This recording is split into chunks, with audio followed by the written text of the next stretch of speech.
Take a long deep breath of our good vibes, yeah. We bring nothing short of a good time. So let's ride. We got people to satisfy.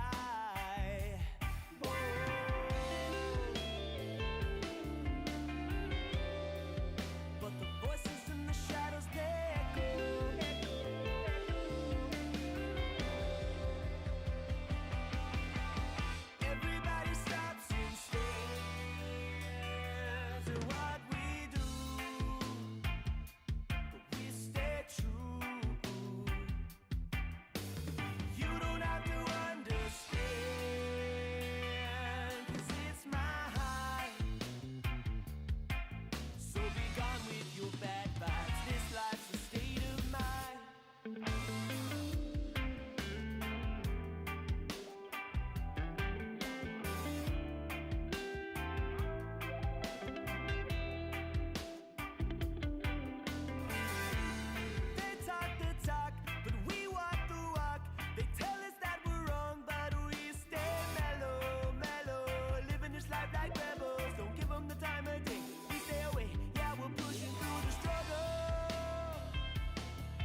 Here we go.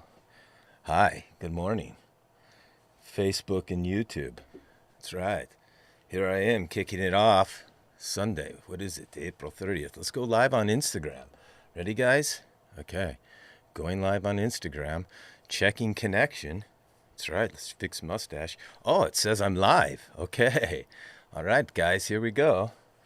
April 30th. Let's kick it off, shall we? Well, let's wait for somebody to join. All right, let's start the intro music again, shall we? Let's go. Rockstead, here we go. Oh, here we go. A little good morning to everybody. If you're just tuning in, oh, looky. Looks like we have people joining already. It's the big D's Mycology. Hello. Pushka 44. And one other has joined. Pittman Green, old Gold Farm has joined. Hello, cousins. Oh, looky. Big D's Mycology. Thank you. You get it. That's right. Pittman. Hello, cousin. How are you doing? Good morning. The music's not too loud. It's Beefcake Pantyhose. I love it, cousin. Love the name. That's right. Just Grow Something New York. Welcome back. Thank you, cousin. Oh, looky. Somebody is wanting to join. Is the Growers Grown? Oh, thank you. Right on time. Let's turn down the music. Okay, here we go, guys. Getting ready to go with one of the gurus right now. The Gordy Jonka coming on. Wait for it. And here we go. Oh, so let me go right here. Real quick. Hold on, Gordy. It's this one. All right. Here we go. Good morning, my friend. Morning. How are you today? Good. Thank you for showing up. Yeah, no problem. How are you doing? Pretty hit or miss. It's okay. We're lucky to have you, and it's all good. Thank you. Yeah. So, you've been quite busy, my friend. Oh yeah. Yep. This is the season for me. It's spring. Everybody's trying to get it in high gear. That's I right. always tell every commercial facility you should order over the winter, so that when spring happens, you're here and you're ready. But you know. Yeah, right. I know. There's money to be made in confusion. Yeah. Right. Last minute. All right. Well, thank you so much. We're just just kind of waking up myself here. I don't remember the last time you tuned in with us, but I kind of trying to segment the show up, right? So the first bit of it, I call it the cup of the morning. So everybody's kind of tuning in here. We have the No Bad Days. Thank you, cousins. Good morning. You were just out at the Gems and Genetics, right? The No Bad Days. I saw a lot of our cannabis cousins, the Trans 420. Excellent video. A lot of people are joining. I'm just taking a moment here, Gordy. How much time do you have this morning, Gordy, just so I know? 45 minutes, probably. Perfect. We'll just continue on, and yeah, all right. I just want to make sure I engage, as they say in the morning here. First thing, we have a lot of people tuning in here, 11 of us. Tony Espositos. Hello, cousin. Thank you, Master Doink Roller in the house. We have, the Big D's Mycology. That's right, I say that. The Daughter of Flavor. Just Grow Something. He's a regular. Thank you, Beefcake Pantyhose. I saw that. 12. Philbot 2727. Hey, Scott. Nice to see you. No, not see you, but you see me anyway. I know Philbot. He's an old friend from California. Excellent. Yes, please. Yes, Gordy. Please shout him out as you see him. Welcome, everybody. Oops. Yeah, if you guys don't know, this is first time tuning in. Let's kick it off right here officially. All right, here we are, guys. If you don't know, you should. We're broadcasting simultaneously, not only to Instagram, where you're picking probably us up now, most of you, but the Facebook and the YouTube as well. So you can go over there and see full production value of studio. Okay, let's make it official, guys. Here we go. It's April 30th. This is the Cannabis Evangelist Network. I'm your host, Kevin Nikolai, and this is Pseudo-Apprenticeships with Views of Growing. All right. like it. I don't know. I've always wanted to do that since kid. I'm in control now. Executive producer, director, cameraman, editor. promoter, all that, right? Wear all the hats. Anyhow, so what are you smoking on this morning, cousin? This is live rosin that I got while I was in Oklahoma. I don't know what it is. Okay. To be honest, it's all right. It's all live rosin, like one thing or another. Right. So it's in a cart then.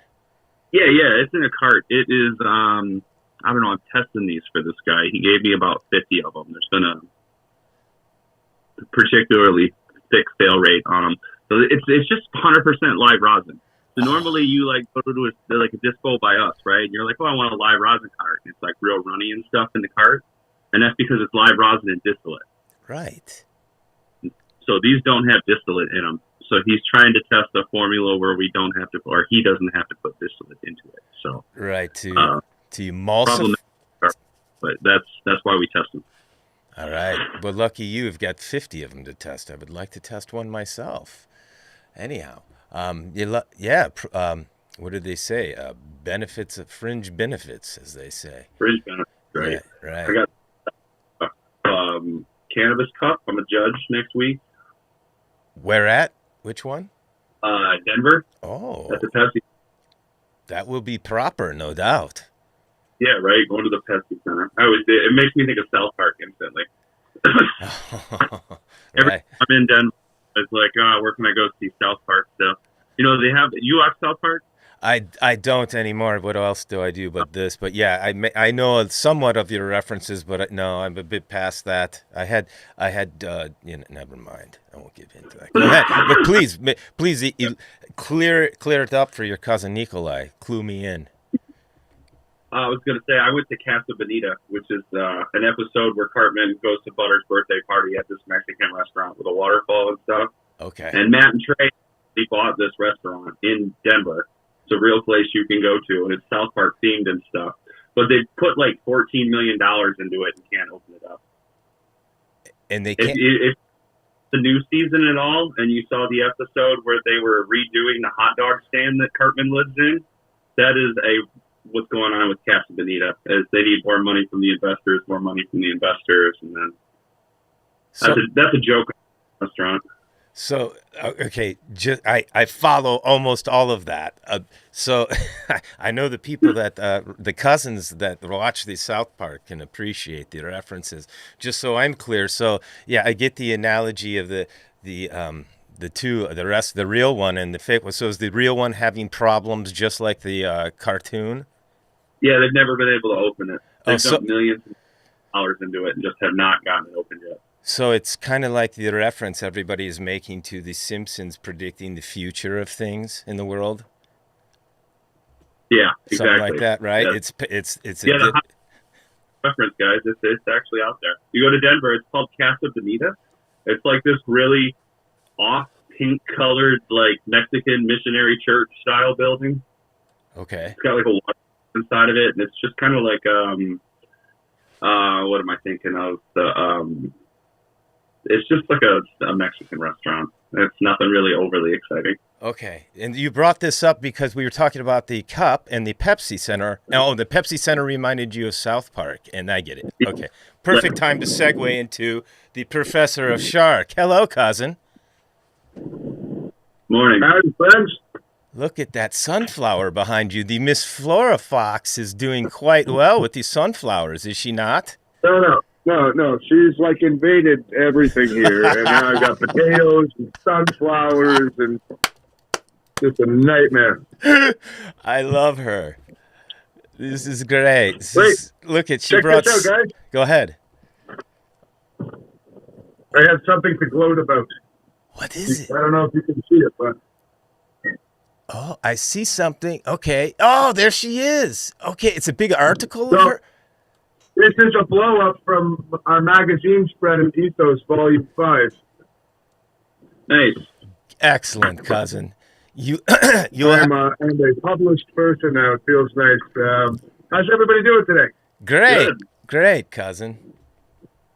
So, I don't know if any of you are hockey fans or not. I've spent 19 years waiting for last night to happen, and it certainly happened. So, go Leafs, go! Oh, man. Please tell us. I'm not following anything on the broadcasts anymore. Please. So hockey season's happening. The Leafs haven't made the second round of the playoffs since 2004, and for the last 6 years, they've had a bunch of embarrassing defeats from 4-1 blown leads in the series to 4-1 blown leads in the game to just losing in the most catastrophic means possible year after year after year, and it's just perpetual heartbreak. So for me, last night was like my version of whatever getting a monkey off the back was, and it felt nice.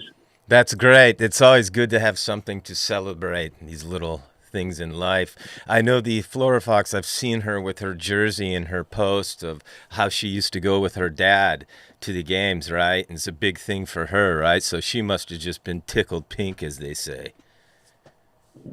We live off oxygen and hockey in Canada, so it's part of our heritage, I guess. All right. Well, not to spoil your Victor there, so can either one of you guys tell me how the Wings are doing this season, since they used to be such a formidable opponent for everybody else, I know, especially when they had the Russian 5, right? So, yeah, as you know, with anything in life, there are seasons to success, right? There's got to be some valleys in order to enjoy those peaks, and right now your Detroit Red Wings are firmly in that valley, waiting to enjoy a couple more peaks for the next generation of success. That's a polite way to say it. Thank you. That's very polite. The Canadians are always so nice north of us. Not so much here. Anyhow. That's why Cousin, who is in the photography and film production industry here, he used to do quite a bit of work with the ESPN magazine. And when the teams were winning, everybody was coming to town. And I got to work on a couple of them, and I ended up in the Joe Louis Arena one time, out on the ice, photographing them in the locker room and everything. I didn't get to do much, but those are memories you got to hold on to for sure. Right, especially now when they're in the valleys. But anyhow, congratulations. Great for the Maple Leafs. They're a legendary team, no doubt. Great. I love it. Good way to start the day. So, all right, let's just get into the grow now, guys. So here, let me flip camera around here. What am I doing? We're going to go, I'm going to show you real quick. I'll flip the camera around for you. Let me go to the switcher. I'm a little bit high this morning, of course. Wait for it. We'll go back. Trying to get everything working here. There we go. And then we'll switch for, what's going on? We'll go to camera 3. That's it. And then I'll spin around for you guys, just so you see what I'm talking about. You look up at the monitor there. You look up at the monitor. See the green room? You guys, can you see the green room up there in the monitor screen? Yeah. Is that too much light, do you think? I've got it pretty bright in there. Is that too much green light? Am I going to Hermie everything? It's like we discussed last week, it's going to be very difficult to gauge off human perception because we perceive green as being so bright, even though it doesn't require a lot of intensity for us to see it, which is what makes it effective as a nightlight, right? So, like, even at 2 UMOL, it looks to us like bright as day, and we could, like, that's sufficient enough light to work in. But it's, from a perception standpoint, you're like, whoa, that's really bright. But it may, in fact, not be as bright as you imagine. So my best advice would just be to take a par meter, make sure you're under that 1 UMOL number, even if it is a little bright, and you're good to go. It's just going with your meter and just check it. Boy. Because you get a lot of lights that advertise to the right light. And, not just full green. Say one more time, Gordy. So you get a lot of those companies that advertise that those green bulbs are the correct ones, and they're not. Right. They'll have a little. Your point. A lot of those companies will just tint the glass, which isn't green light. Like, it's still emitting par light through a green tint, which is problematic, right? So you need an actual green diode to emit green light.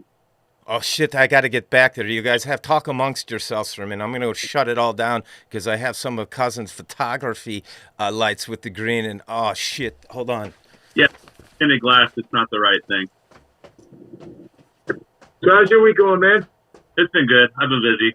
It's kind of the busy season, so it's spring. Everybody's buying dirt and fertilizer and trying to get after it. I got a Cannabis Cup in Denver, Colorado next week that I'm a judge at, so I am gearing up. I think we have the entries, so that's a pretty exciting way to spend the week for sure, especially in Colorado at this time of year, right?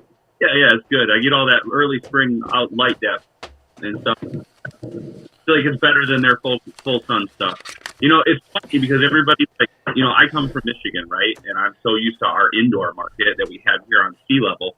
Where more moisture and humidity and stuff like that in the flower. And out there, it's so dry and that, you know, I don't feel like it's the same thing. I think growing at 50, 800 feet elevation and stuff changes the way that the flower tastes. Hindu Kush Mountains, my friend. I know, right? It's all different. So I always bring a little flower with me. And everybody's like, oh, why are you bringing that out here? And I'm like, I want to smoke something decent. But it's like getting a mango in Alberta in the middle of February. Like, right? It's a mango. It's a mango, but you know. Yeah. Yeah. All right. So yeah. Okay. So how'd your lights go, cousin? Yeah, I probably had them too bright in there. Whatever. We'll see. It'd be amazing if they turn out good after all that. But so where I'm at is so I waited so long in veg, right? And as everybody knows, they stretch, and it's funny where I have the one Mona Lisa, which was the one that I probably topped. It was the tallest of the three plants, and I do the first trellising, right? So you spread it out, and then it starts to grow up. So the spacing between where the first trellis was and the second one, and now where the tops is gigantic. Like, I know people are going to look at it and laugh at me because, it was obviously I vegged too long, and, to have such a big plant and have only like this many nodes, because I don't have pro lights, right, that are punching through the canopy. So I do the par meter readings, and like Gordy say, it fall off so quick within 2-3 inches, from, it could be, as the tall tops are almost touching the light. Now, because I've got the light, I've even taken the ropes, the pull-up things off and mounted. Go ahead. You have a couple of options left here in that circumstance. Super cropping is going to be one of them. Just flatten everybody out, let them do their thing. They'll come back.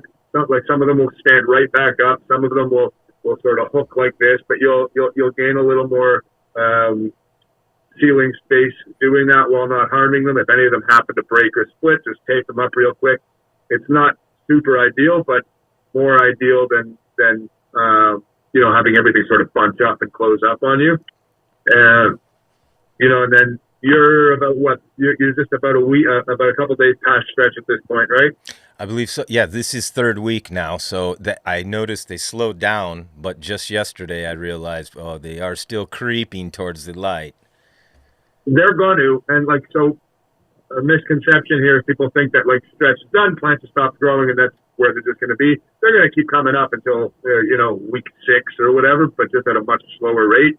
Like I said, imagine you as like a big elephant foot stomping on that canopy and just flattening it out over top of your trellis. Some of it's going to sit on top of each other for a few hours until everybody starts to heal back up again, but it'll definitely give you some leeway from your light to your canopy, as well as opening up some of that inner space to get more light into. You can also, then the other option is, now that you're finished stretch, you can do another sort of quick cleanup, clean off any of those nodes, those little spindly nodes that are coming off your main ones that are taking up space. A lot of that lower canopy as well, you can clean up a little bit, taking off some of the families down there that aren't getting as much light. Again, none of this is really ideal, but it's the better of two least ideal options, right? Right. Like you and I had talked about, right? You look, right, and you get one of these layouts for every single light, right? We have super intense in the middle, and it gets lighter and lighter as we go out, right? And we all look at it like this, but nobody ever considers the fact that it actually is a plane like this, right? Conical. It's conical, right? But you look at it as flat, and you're like, oh, anything within this range is getting this ppm, right? Well, it is on this 3-inch plane where it hits top. right? And it does, like Shark said, have a conical shape to it. But the reality is this is your grow zone, right? This is where you want all of your flower production. So your best bet is to get your plant to come up, straight out, and then up again, right? That way you have this big flat layer. Everything underneath that flat layer you pick off because it's not going to do a damn thing anyway, right? So, yes, excellent explanation from both of you. So that's why I need professional eyes on. I wish the lights were on. I would take the camera right over there. But so my brain, right? Yeah, go ahead. You'll grab it like this with two fingers, right? And you'll feel a pop. Yep. Right? You're not crushing it. We're not going to flatten it out. You just squeeze it just enough to feel a little bit of a pop, and then this whole thing will lay right over. Right. It'll actually start, like if you just leave it once it does that pop, you'll see it just slowly start to fall. Right. And all you got to do is a little bit of pop and just touch it, and it'll literally just like, right. And then give it a couple of days without picking or doing anything like that. They all harden right back up. And then all the little branches that kind of come off like this under the tip will stand on their own tip. And this flat plane, maximizing freedom. You're filling every square inch possible. That's perfect. Yes, it is a natural sunflower. It's actually full of pollen. Oh, full of pollen. Of the allergy meds. Yeah, right. This is great. I'm going through the comps. Thanks for that, guys. Yeah, I super cropped the last time one of the plants, and so I was getting good at that technique. I was doing a pinching and rolling, trying to the bigger, fatter stalks. You know, when you do it too late, they're not so pliable. I was trying to not have to put stress on the plant, right? That's what you're doing. But so here's my question, guys. So when I do that super cropping, now I have all these little lower nodes that I left hoping they would get enough light. But now I quickly realize that even the taller tops that are getting the most light, it's 1, 2, 3, maybe 4 nodes, right, that are optimally getting light. The 5th, the 6th node, forget about it. And then I have these little shoots that I left hoping would fill in. And now that everything is filled in, they're really not getting the light. So now when I do the super cropping, is it cool if I get rid of all those other little nodes? And because the reality is I probably don't have enough space for all these flowers anyways. Right. Yeah. You want to get rid of all those because they're going to be under that flat mat of tops that we just talked about. So if you would have taken like a trellis, for instance, and trellised your area out, and let them stretch out naturally just by folding them under the trellis. When you had that folding action, that same action of the super cropping, those little guys that you left would have poked up because they would have lost that auxin control. So the myristin makes a hormone pollen, and their growth plant tells the growth underneath, right?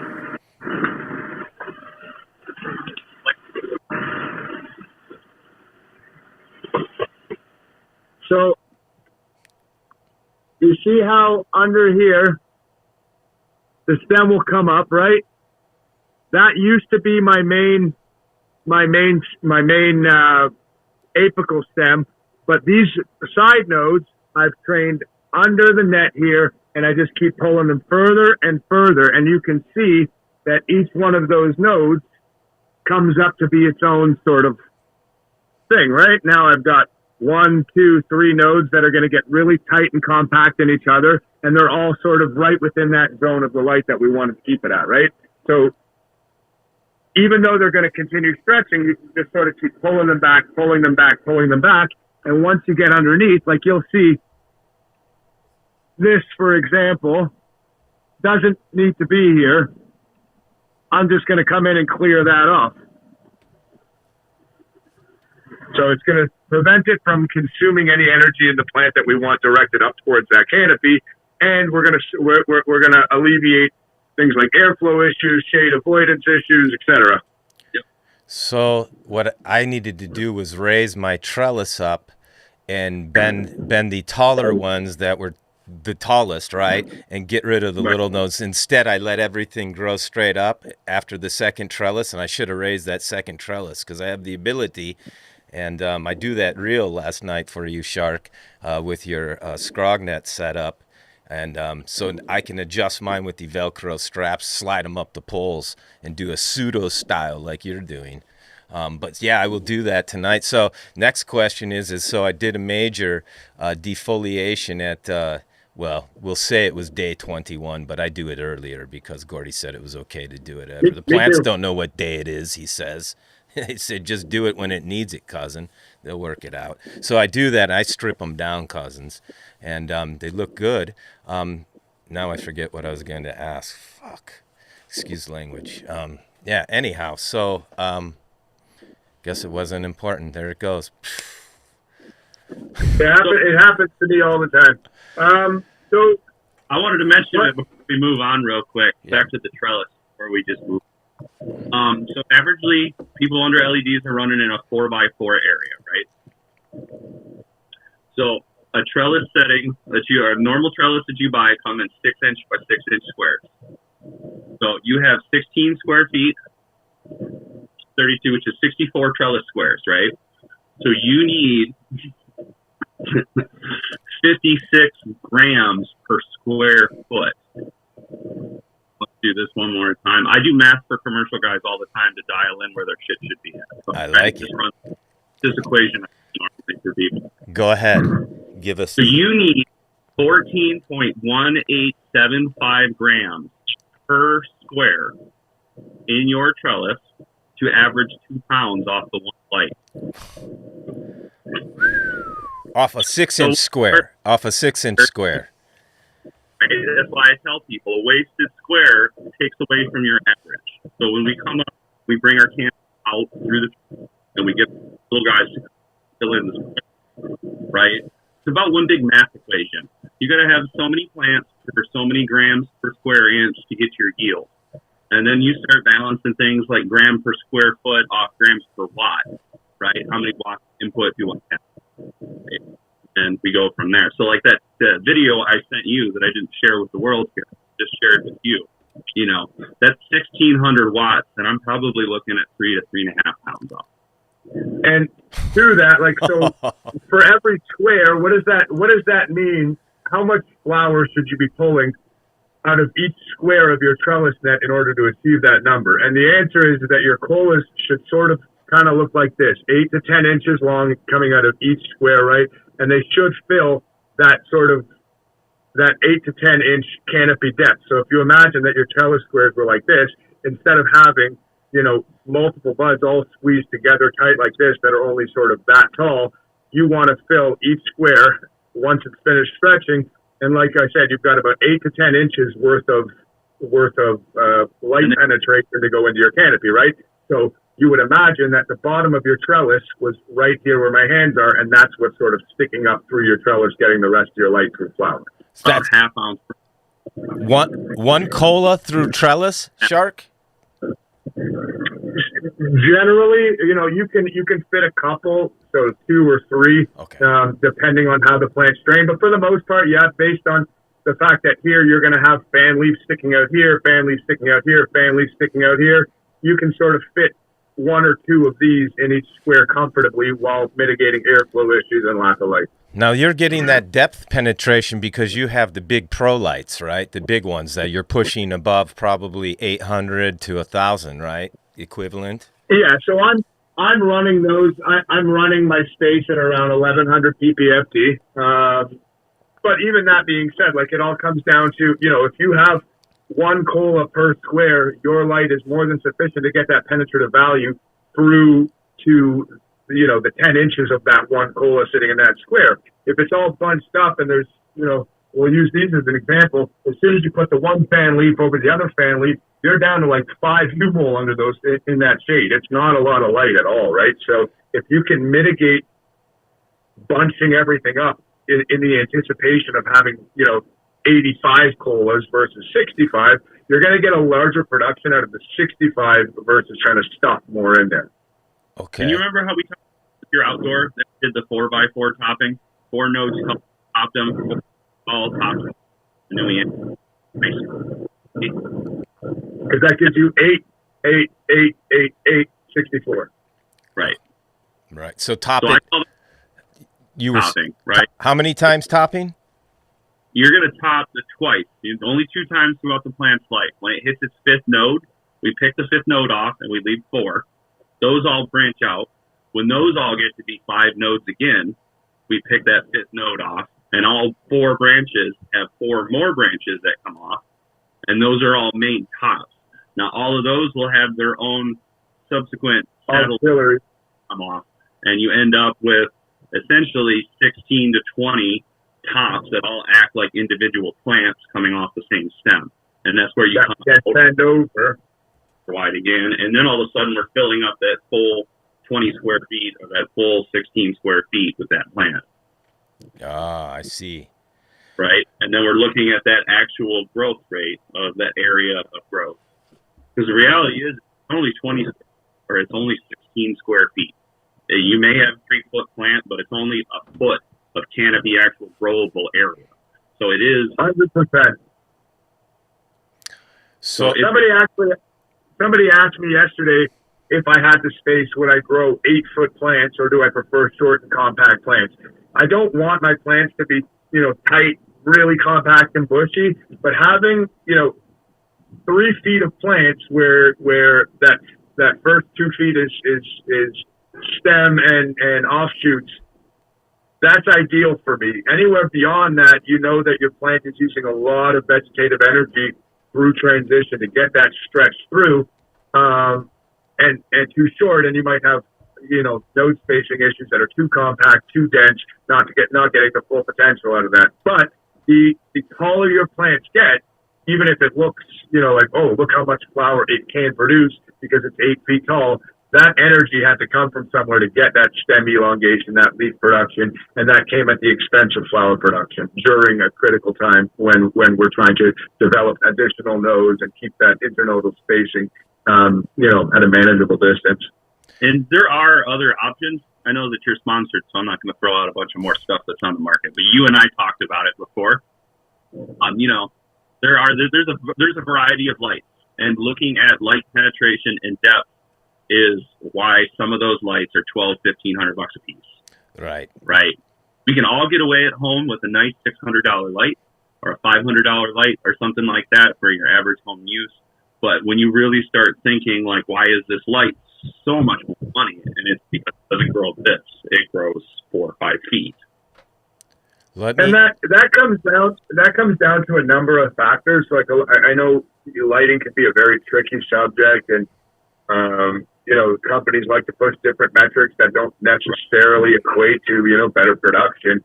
But at the end of the day, things like diode shape and placement and wavelength and Kelvin temperature, and there's so many different variables that go into what makes a commercial horticulture light, as opposed to we stuck a bunch of LM301B diodes on there, good to go. Intensity uniformity, pattern uniformity is the biggest aspect when it comes to a decent grow light, right? Sure, you can push out, or I can show you on a heat map that this light produces 1,200 or 1,500 U-mol at some point in its perimeter, but is that happening at a consistent basis throughout the entire footprint of the light? And for a vast majority of the lights on the market, that's just not the case, which is why, like you said, you're seeing the disparity from a $1,500 light to a $600 light. It's not that necessarily that the budget lights are bad or that you can't produce with them. It's just the efficiency with which they work at and input versus output kind of equations, right? Right. Yeah. And it's not to say that you can't grow really, really well with one of those smaller, lesser lights. It's just, if that light tells you it grows in a 2-foot by 2-foot area, it grows in a 2-foot by 2-foot area. Just because you can see light all the way around the perimeter doesn't mean shit to the plant. Right. Right. If you keep in mind the factory settings, if it's 2-foot by 2-foot, you may need 6 of them to fill in your space. Right. That's fine. It's just when you look at it, to you and I, it's confusing because we see the whole room being lit up, right? But the reality is that's projecting down a perfect square at a perfect area, right? And it's more of a projection than it is a broad light spread. And that's actually the best analogy I could think of. If anybody's had a home television projector, right? You point it at the wall like a foot away, and it's super sharp, 1080p, crystal clear. The farther back you get, the bigger it gets, but the more washed out and bleached out and white it sort of gets, and it's a little hazier. And eventually, it just becomes impossible to differentiate what's happening on the screen, but you know that there's light there, right? So it's the exact same thing that's happening with your grow light. Well, you're just pointing it at the instead. So let me jump in there. So that is most excellent explanation. I understand. So if you're at 1100 par at the top, I can get 1100 par, being that the light's so close to the tops, right? Say, and again, right, the optimum range, if you're not running CO2, is what, 700, 800 par? Maybe just under 9. Right, like the efficiency of the plant to uptake without CO2 and photosynthesize is around below 900, right? Okay, so if I can get up 1,000, right, in near the tops, and then I do par meter readings, and yes, I understand the concentration of the light, because if you have a par meter and you do your readings, the corner fall off in that 2x2 little area that I have, 30 inch by 30 inch, my cubby and shower areas, it's all white and bright in there. But if you put the meter in there, the fall off is extreme, from 800 to 400 in the corners, just from 3 inches. So let me just finish up. So I have the smaller lights, smaller price point, not as intense, making the par. So it's the punch of that light pushing through the canopy because of the more intensity that the par will continue further down. Is that what it is? Because I'm getting 1,000 par up there, but then I read below 5 inches, and it's like you say, it's like 10 ohms. Wavelength is going to have a lot to do with that.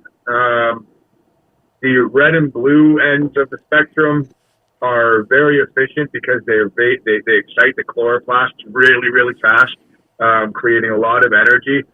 But when you create energy, there's a reaction that happens that's a trade-off, right? Energy creates heat, right? So the more excited these chloroplasts get with the red and the blue wavelengths that are put in, the more the plant has to dissipate that energy as heat and can't take it all in as photosynthesis. Right, so what it does is those chloroplasts get really excited, start getting energetic, and they start pushing that light away as heat energy. Whereas a full spectrum or something with more greens and yellows in it will penetrate deeper into that leaf tissue, allowing more of that light to be absorbed. So that's one aspect of it. The other aspect of it is going to be diode placement and map uniformity. Right, so the reason we like to keep our lights closer to the plant to achieve our light intensity as opposed to really up here, which would give us a bigger coverage, is because of diode placement. And the higher up you get, the more spread out those photons are going to get, and the more exaggerated the lack of symmetry in diode placement is going to get. So when you're up here and those photons are all spreading out, where you're seeing drop off in the corner, it's going to exacerbate more and more and more the higher up you put that light to try and get a wider footprint.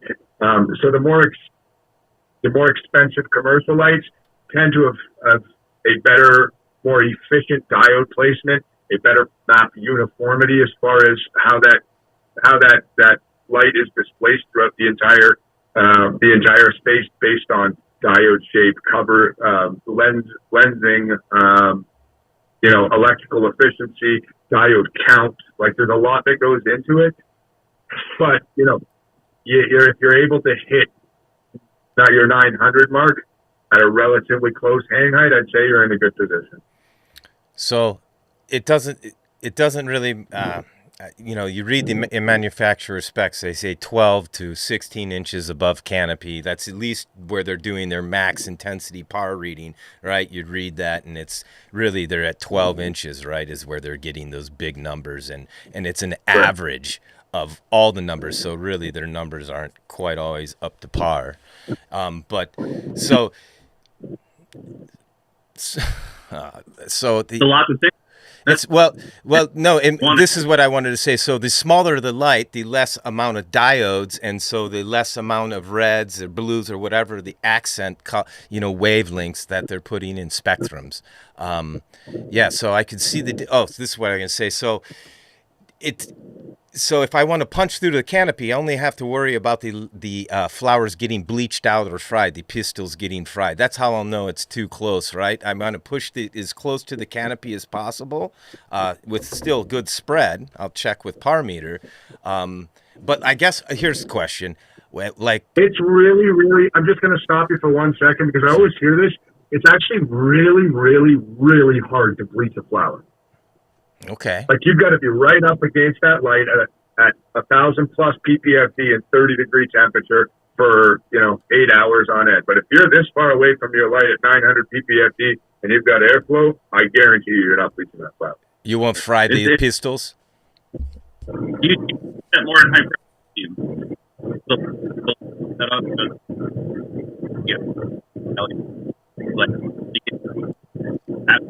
Red wavelength specifically, he had mentioned, it's already a red wavelength, which the light breaks off and fractals off, and all red wavelengths are heat, essentially. That's infrared.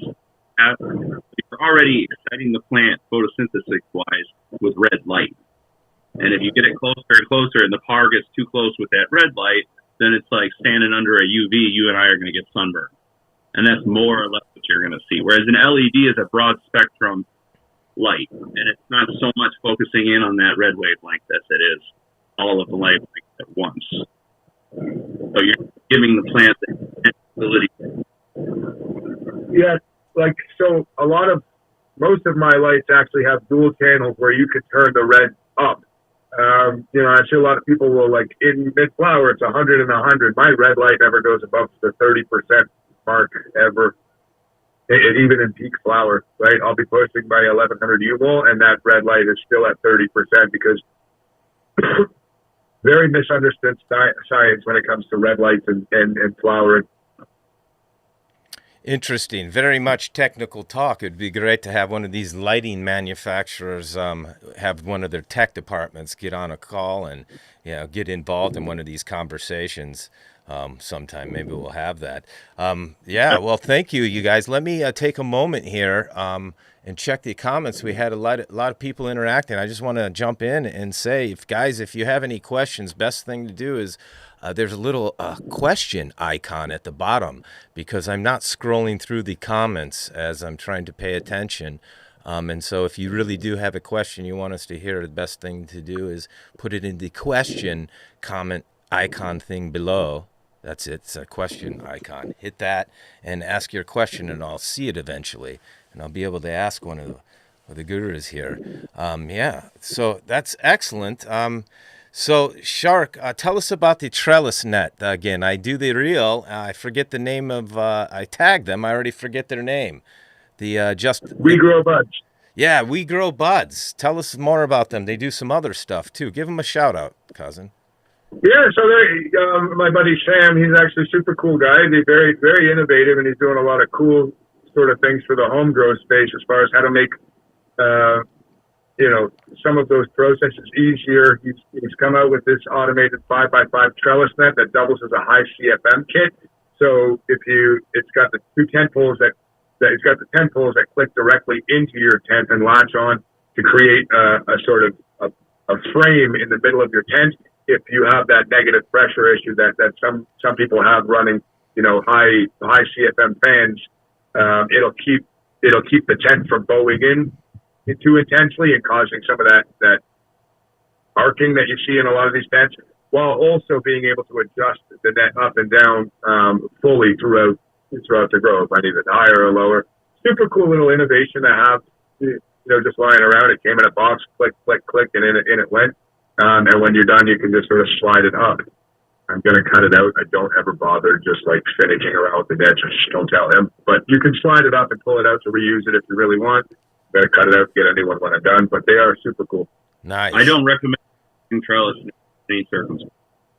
Say again, I didn't get to catch that. I said I don't recommend reusing trellis netting of any variety for any reason whatsoever. They're porous, they hold water. But like, you know, they sit against the plant material the entire time. They collect that stuff. Once you get the plant off of it, that plant material dies and decays against the string or whatever it happens to be. And then you stick that decaying material right up against a fresh plant. It lives its life leaning against it its whole time. You are asking for bug transfer. You're asking for mold problems. Like Shark said, cut that shit out, throw it away. Copy that.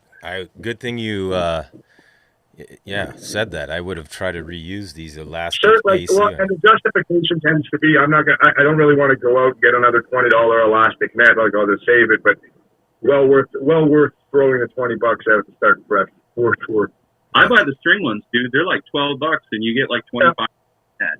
I mean, like, you can pull it and cut it out a dozen times. It's the nylon tomato ones are like dirt cheap. Oh yeah. Okay, I'm jumping on a question here, guys. We got the No Bad Days 365 has asked, how do you guys feel about the ceramic metal halide lights, right? CMH lights, that's ceramic metal halide? Allied. Thank you. My favorite output out of all of the options, it has my favorite temperature output. They just get really hot and they don't last very long. Yeah, but they're pretty cheap. As far as bulb replacement goes, the units are super cheap too. Like, you could get a unit with the bulb. They run a small footprint, so it takes more of them. I think they run like a 3x2 or a 3x3, depending on the brand.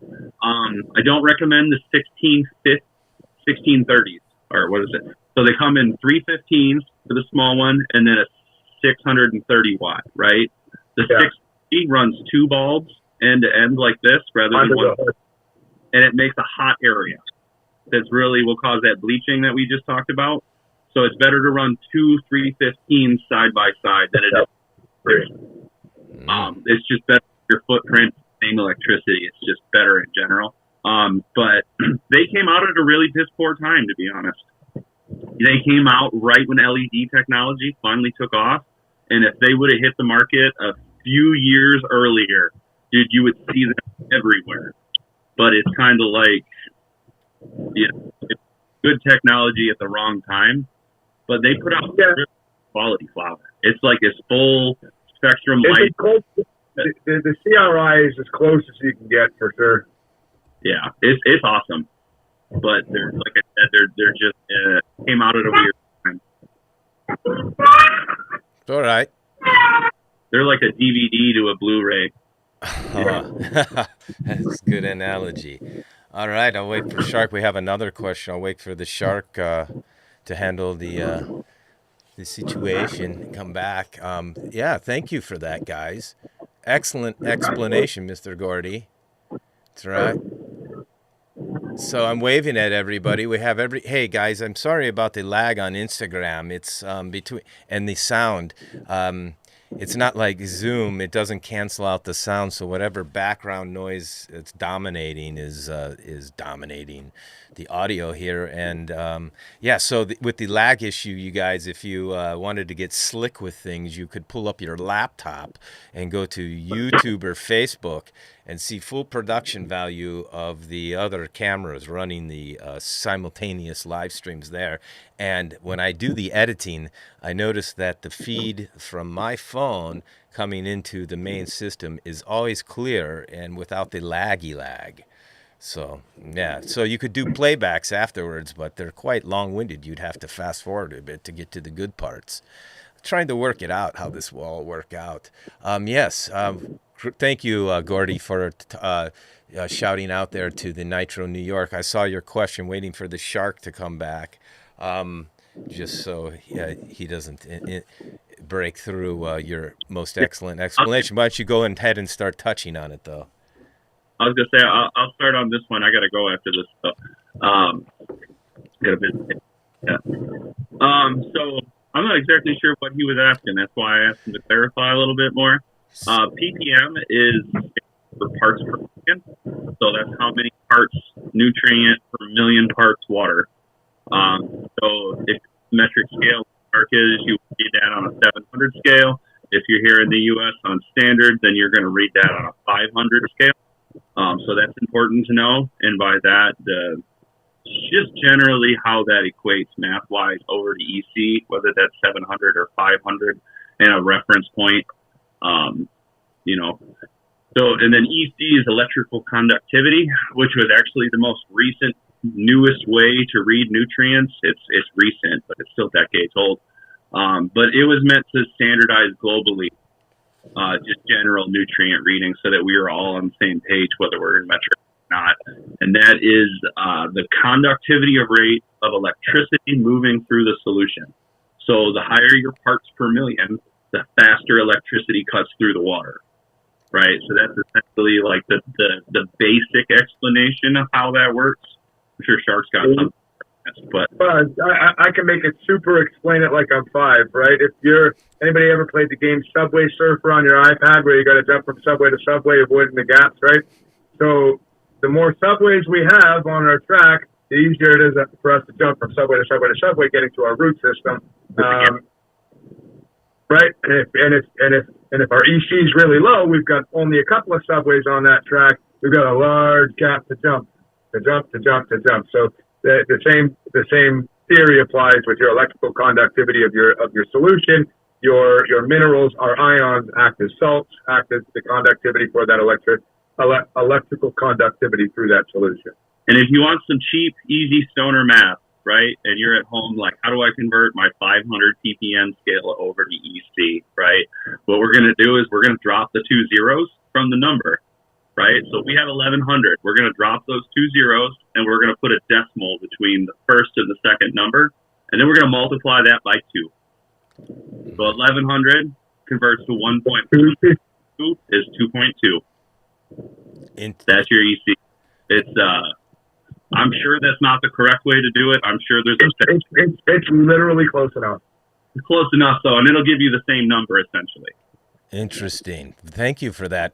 Or you could go get yourself a Blue Lab Trontian nutrient meter like your cousin Nikolai, and it's got them all on it. Beep, beep, beep. It's like disco light wand. It's real simple. Now that I understand what the difference between ppm and the 500 and 700 and the EC, I just stick with the EC now.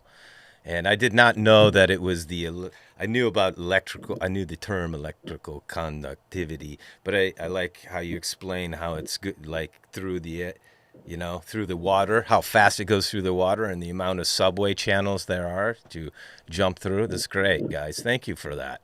So, and that's another very important metric that I don't necessarily expect everybody to keep track of right away, but as you get sort of deeper into trying to dial things in, the more important metric, like you saw in my reel the other day, was pore water electrical conductivity, which is the EC in between the spaces of the pores of your media. So it's not necessarily what your nutrient water is, but what the roots are experiencing at the root zone inside that media. So what's going to happen is as you water, that water is going to evaporate, the plant's going to take it up, your media is going to dry back, and as it does, it's going to become more concentrated.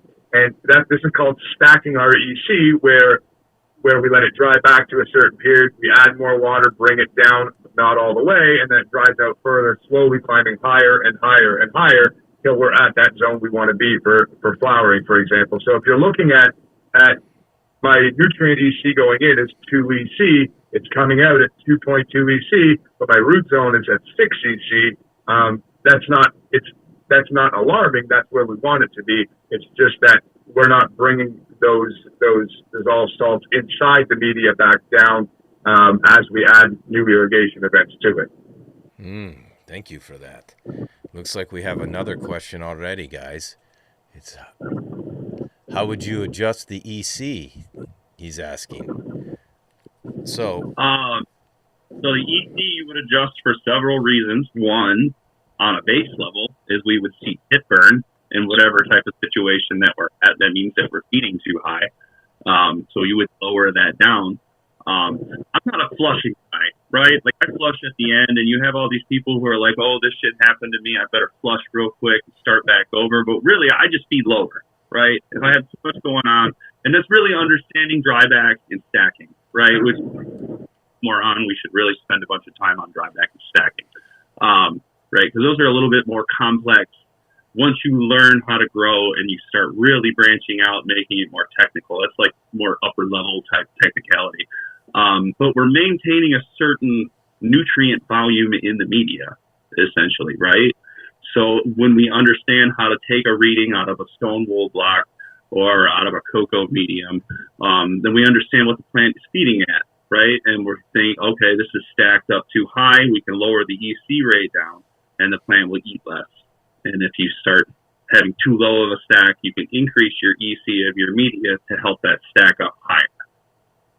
So you fluctuate it for that reason. Generally, you will see, like I had mentioned before, some tip burn. Means your stacking got a little too high inside of the media, or if it's a little light green or not performing as well, then you know your stacking is too low and your EC media is too low. But that you have to get a special probe for that. So that's maybe something you should think about. Soil probe, right? Yeah, soil probe specifically. Blue Lab makes something like that, right? I'm sure that they do, yeah. You don't know if they do? You sure if they probably do? I'm not sure what the meter specifically is called, but I know that they do. There's a bunch of them on the market. Ah, so what kind of meter am I looking for? What is it? Like I've seen those probes. They stick in the soil. Is that what you're talking? Yeah. Name off the top of my head of what you'd be looking for specifically. Okay. You just need soil-specific EC meter. Got you. A soil EC reading. Got you. Yeah. Ask for a media EC reader. It's just like a probe you'll stab in, and it does the same thing. Okay. Electrical conductivity. Yep. Yeah. I don't have to do that because, as you know, sometimes in the past I've let them dry out too much, and that brings up the EC level, right? Because of the lack of hydration, right? Right. Lack of it's math, right? The water hydration to the mineral nutrients and that. So I'm seeing that already. Well, Gordy, thank you very much. Oh, what is that? Oh, looky. This is for you. I'll see you tomorrow when I see you. Is it extra medium? It is. It's an extra medium. Oh, perfect. Because guess what? Sorry I threw you under the bus with Shark. I remember I found the one that was sent to me. It was large, though, and I put it away in the giveaway pile because I cannot wear large because I'm not quite grown up that much yet. He doesn't have as large. That's why I joked and called it an extra medium. It is a large? It is a large, yeah. Well, then I'll let you save it because I have this one here. I just have to put on more weight is what I need to do. It looks so big on me. Anyhow. Oh, yeah. I like to look like I'm big on camera. Anyhow. Whatever. Anyhow, whatever. I appreciate that. So we will be hooking up tomorrow, cousin. I will be getting some of trying for first time, the Growers Tested Formulas organic, pure organic cocoa without the perlite this time. Hey, while I have you on here, I watched one of the reels from, the legendary, is it Patrick from Soil King? Is it Patrick? Soil King? Patrick? Yeah. That's his name, right? Soil King. He does a reel. He was talking about his soil, of course, in the living raised boxes and how it needed to be airy. And he was showing how he could put his hand all the way up to his elbow, almost shoulder, in these deep boxes, and it was light and airy, and that's what you want. And he made mention of, is it pumice or pumice stone instead of perlite? That that was a better additive because of the microbials, right? There's something it absorbs, and it's just great for the microbial life of the beneficials. No, yes. Perlite is a type of pumice. Pumice refers to all volcanic stone that has the trapped air in it when it hardens. So any type of pumice essentially is this layer of magma that's super infused with gas. And when it dries and hardens real quick, it locks in with all of these little bubbles. So pumice is a specific type of this stone, but it's also the broad category that perlite also falls into. Perlite is just bleached first, but it also works as a microbial home the entire time. So same. It's like, everybody used to use vermiculite all the way through the 80s. Now nobody uses vermiculite anymore, and everybody uses perlite. And, I see. It's yes, okay. It's up in the same fashion. Interesting. Well, I'm glad I asked. There you have it. All right. So great. Well, I'll tell you what. Do you need to get going? I don't want to. I do. I'll segue out nicely for you and let you leave there. Well, hold on. Let me just see if these. No, that's okay. No holding on. Yeah. All So right. that's going to be the difference. Pumice is going to stay a little bit because it has a higher density to it. But I don't know. Okay. I like organic straight cocoa. So, right. You were saying that. It's you know, acts in the same way. Cocoa balances oxygen and water. So when you water it, it naturally absorbs oxygen out of the air above it. So it stays fluffy the whole time. It has a balanced matrix the whole time. You know, I just go with straight cocoa in small pots with automated drippers when you or say, an auto pot. So when you say small pots, how big is the smallest, or how small is the biggest? You know what I'm saying? How big can I go with a small pot? What's the biggest? Did you see the reel that I posted about my visit to Genoa? No, I will go look for it though. Yeah, so they have 6-7 foot plants in 1 gallon pots that are producing like half a pound of PCC. Wow. Okay. I was thinking maybe like I was going to go with 3-gallon bags for small ones. 3-gallon bag is perfect for like a 70-30 mix, right? Okay. A 1 and 2 gallon is really good for organic straight cocoa, but they all work in every application as well. I just assume that 30% perlite is taking up 30% of the volume that the roots can't go into. I see. So your growable media in the 3-gallon is the same as your growable media in the 2-gallon of cocoa. So I'm stuck with growing in 5-gallon bags for this next Right. So I think that, you know, the 70-30 is a good one for you. But you might like the straight cocoa in it. I mean, I've got to do all organic, right? To say I'm all organic. Yeah. So I guess I'll reach out to Luke at Autopots, and I believe that's why they have the air domes, these little insert air domes to blow air in there and to help with the oversaturation of things. Dump our straight cocoa into a 5-gallon pot with no extras in a bag, and it'll be just fine. It'll be fine, right? Oh, yeah. Yeah, no problem. Okay. I have them in 10, and I don't have any problems. Okay. It's just, I see. All right. Well, that's what I'm going to do. I'm going to go all organic. Like, it's plant size, it's room, applicability, lifestyle. Yes, right. Well, I'll figure it out as I go. I'll see. I've done the high porosity. I made it through with the high porosity in 5-gallon and the living soil. So this will probably be a little bit more, it'll dry out faster than that stuff anyways, right? So I think I'll be okay. About getting you some of the teas he gave me from Extreme Gardening. Oh, I have some of his teas, but are they organic? I just started using them a little while ago. They're great. Are they organic though? Yeah, they're all organic, and then I add the sugary or the sour D to it. Well, we will do that. Sugar. So my next run with the cutting edge, I'm going to do all your cutting edge in the AC room and in the Photon Tech room. I'm going to be doing all organics with the Earthstayer guys and your organic cocoa. So yeah, that'll be great. Well, excellent. Well, I'll text you later and get the time to meet up tomorrow. Okay. All right. Yeah, definitely. We'll just meet over by the airport or whatever. Great. Thank you very much. Cool, man. Enjoy the rest of your Sunday. Okay. All right. Later. All right. Bye for now. That's Gordy Johncock, Cutting Edge Solutions and Growers Tested Formula, brand ambassador. That's right. And sales rep Midwest here, guys. All right. Thank you. All right. There he is, guys. Okay. Somebody else wants to join. I wonder if it's Michael. I don't know who that is. Yeah. So anyhow, let me continue on with show. Sorry, I'm going to stay on track here, guys. Well, I appreciate everybody that's been tuning in. Yeah, so if you don't know that I'm simultaneously broadcasting this on Facebook and YouTube, let me check the comments over there. Thank you, everybody over there on YouTube and Facebook. Steelers for Life 20, Smiley's Garden. Thank you, Smileys, for jumping on both the Gram and YouTube. If you're still out there, cousin, I appreciate you. Yeah, it's great. It's great, guys. Great day, guys. Okay. Yeah, thank you. Okay, so that was nice. Some information. Okay, so yeah, let me go back to the Whirl of Fun, right? Game show giveaway for the seeds. If you do not know, then you should.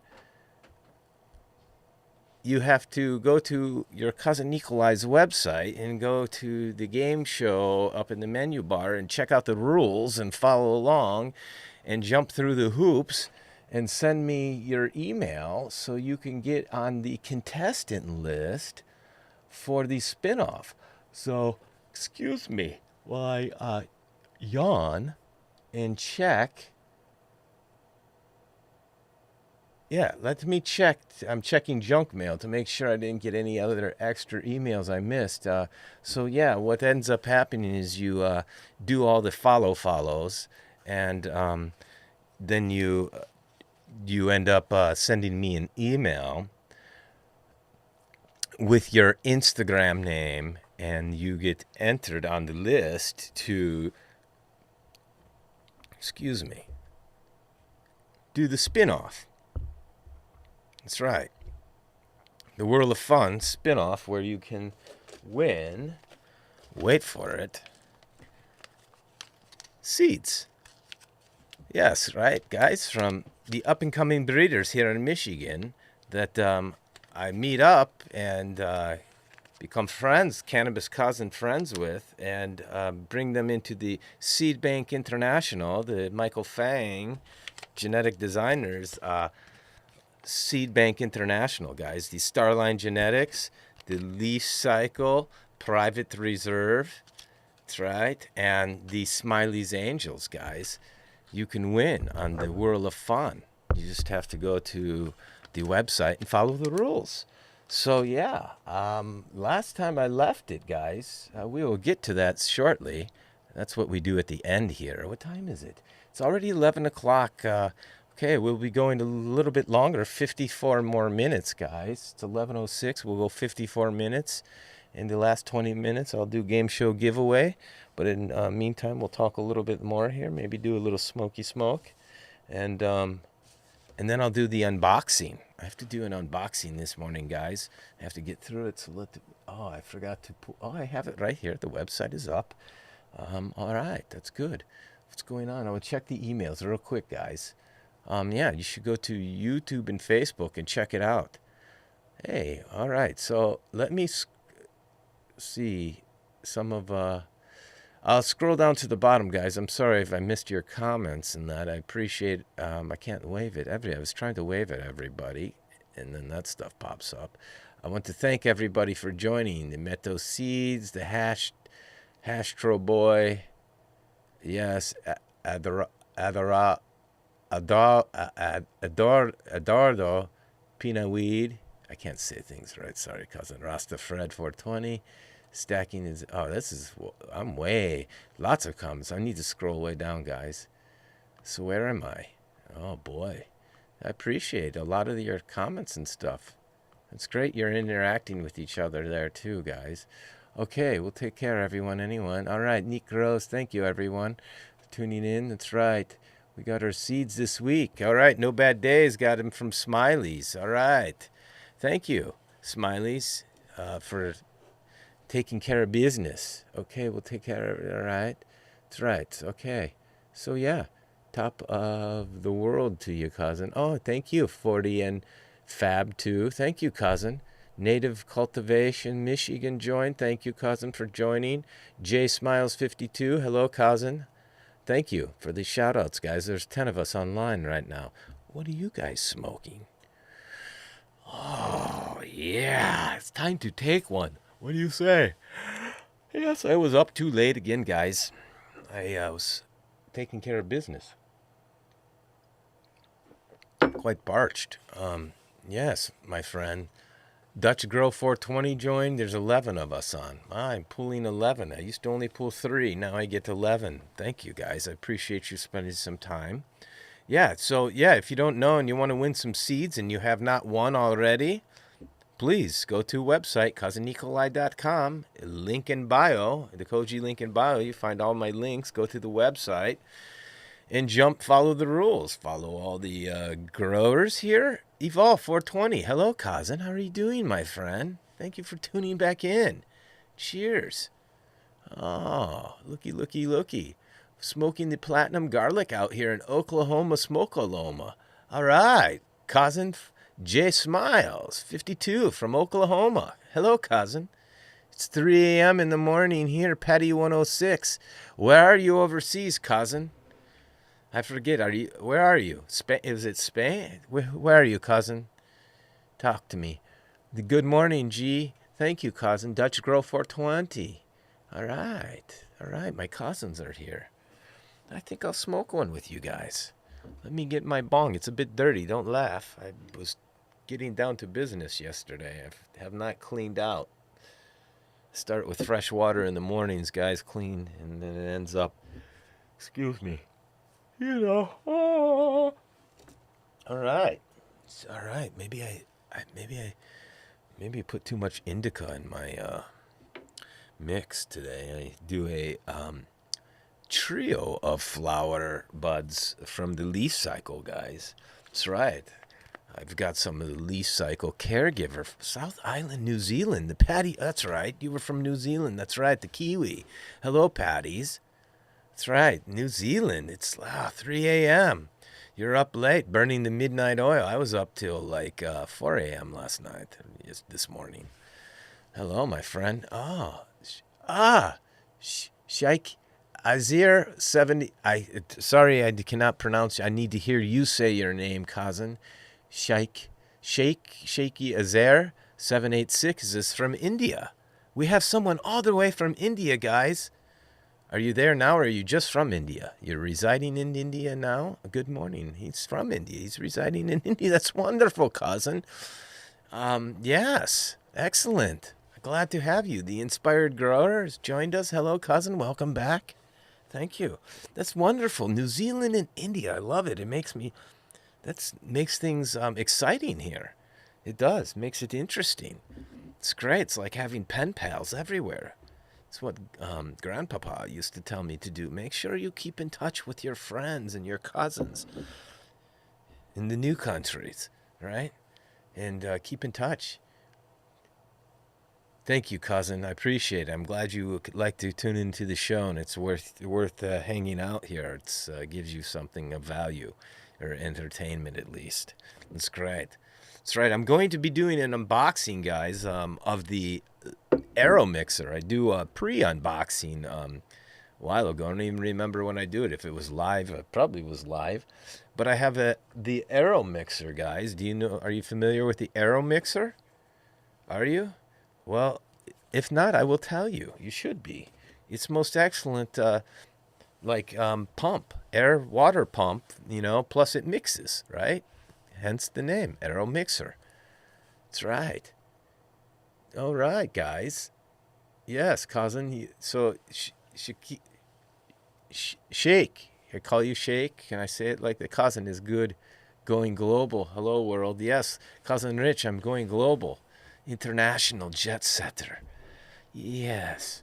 All right. Yeah. So do you grow there? I don't want to get you in trouble. I don't know what the rules are there in India. I know they're out there in the mountains in the north. They do all sorts of things, right?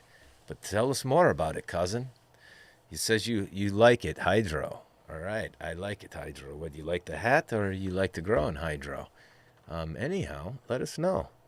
Anyhow, what are you guys smoking today? Here I have, again, it's a mixture. It's the Psycho Cindy with Alien Rock Candy, and I believe the Tangy Cam Bandana. I forget what else he calls it, but yes, medical cannabis. Oh, so the Patties 106 says medical cannabis is so expensive here. Average $470 for 30 grams. Some strains are $280 for 10 grams. Oh, man, cousin. Wow, that's cousin Patty 106 in the New Zealand, guys. Did you hear that? No bad days for the price for medical over there? Let's go to New Zealand. Set up shop. So, and he says, of course, most of it has been gamma radiated, remediated weed. Of course it has. If they're going through the testing, it's hard. It's hard to be pro growers and get the guys. Man, Bahama Mama and the Runts is no bad days of smoking. That's right. Sounds like they need to grow at home. That's right, Jay Smiles. Yeah, they need to grow at home. That's right. I get confused by all the names. Yeah, that's right. Okay, that's it. I'm caught up now. Smoking Sky High, Smiley's Angels. I was given yesterday. Where'd you get that? Over there at the Gems and Genetics? Were you out there, cousin? Did you go to Gems and Genetics? Oh, looky. Ready, guys? Here we go.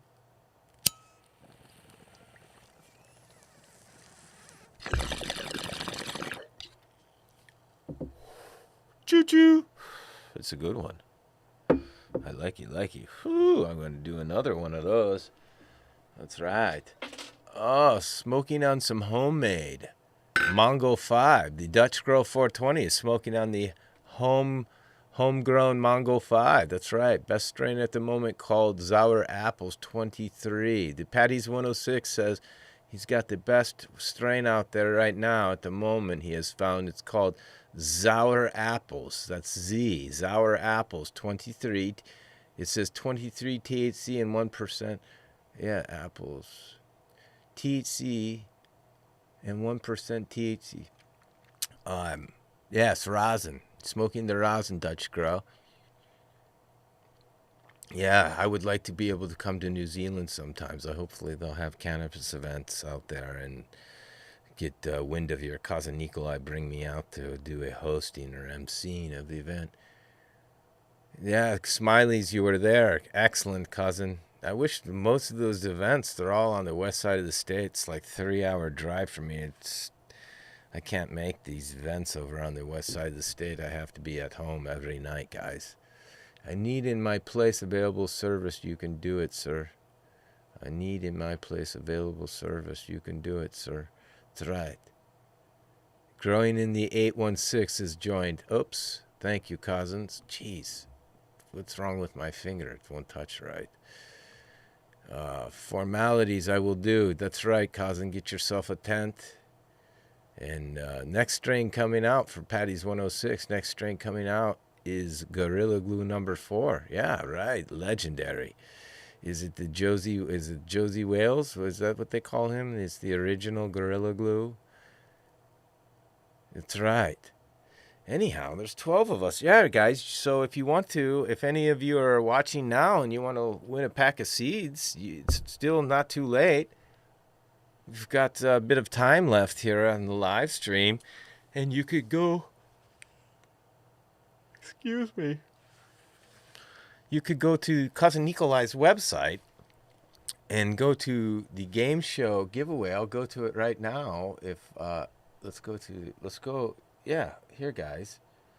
Let's go like this, and let's do this. So, yeah, if you go to Facebook and YouTube right now, guys, you can see what I'm talking about. I guess I could show you guys. Over here on the screen is Cousin Nikolai's website, right? And you can go over here to Game Show Rules and the Whirl of Fun-Gameshow Giveaway. And you scroll down and you can see the rules. And it says here are the rules. Click on this. And if you click on all of them, I have made them hyperlinks for you guys. So you can go right to the Instagram pages and follow all 1, 2, 3, 4, 5 of us. Then you go to Cousin Nikolai's website, or these links here, to get to follow me on the YouTube. And then you find my Facebook Emporium. It's New Cannabis Emporium Facebook page. And you follow me there, and then you send me email from the Cannabis Emporium Facebook page and with your Instagram name. And then I check here in my email, which I'll do right now. Is anybody? Let me refresh. Yes, I'll check. Nobody? Anybody? Anybody? Have I missed anybody? I've been checking, guys. Already, I don't believe. I don't believe I have gotten anything. Nope. Nope. Nope. Nope. Nothing new, guys. Seed giveaway. Okay. It says here. What? Okay. Yeah. So, no, people have been winning. Okay, let me check my notes, guys. Who's there? There's 11 of you still watching. I appreciate it. Yeah. Oh, what's going on? Oh, I hope everything is working. It looks like it is. That should work. Cousin Nikolai's iPhone. Play through. Boy, I hope all the sound is working on YouTube and Facebook. Somebody should go over there and let me know. I guess you guys, Smiley, you were already there. You would have let me know. That's okay. Shakir, Shake. I call you Shake. Sarvin, problem. I need service to India, sir. This is possible, sir. This is possible, sir, because India is illegal. That's way. Oh, I don't know what you're asking me, but I am not sending anything anywhere, cousin. I'm not sending anything anywhere. Need service to India. You could. I don't know about the giveaway. I don't know what you're making a reference of, but you can buy seeds from the Seed Bank International, and if it's your legal country, they ship internationally, no doubt. You can go link in bio. Check out Seed Bank International, genetic designer, and order yourself some seeds to get busy, cousin. That's right. Anyhow, moving on. Let's go. Let's see. Okay, so I will check my notes. Let me check my notes, guys. Seed winners. Okay, hold on a minute. I'll have to go through my notes. I don't have the right glasses on. Game show rules. Game show contestants verified. Oh, I already have it here. All right.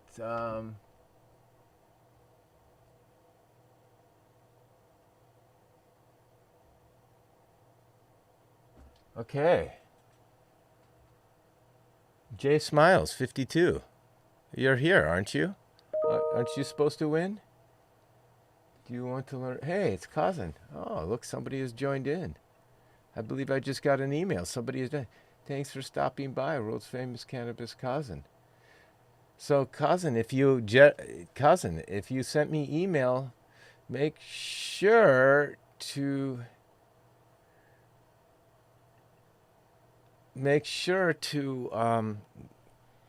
send me your Instagram profile name, right? I need to track you as well that way.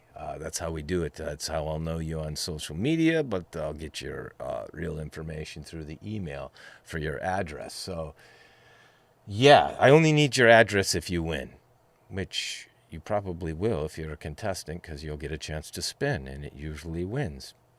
It's like you can't lose. You just have to jump through hoops. But there's only one winner per thing. But the only thing that prevents you from winning is you have to be live to win. Okay, so, hey, cousin, please forward your Instagram profile name to be entered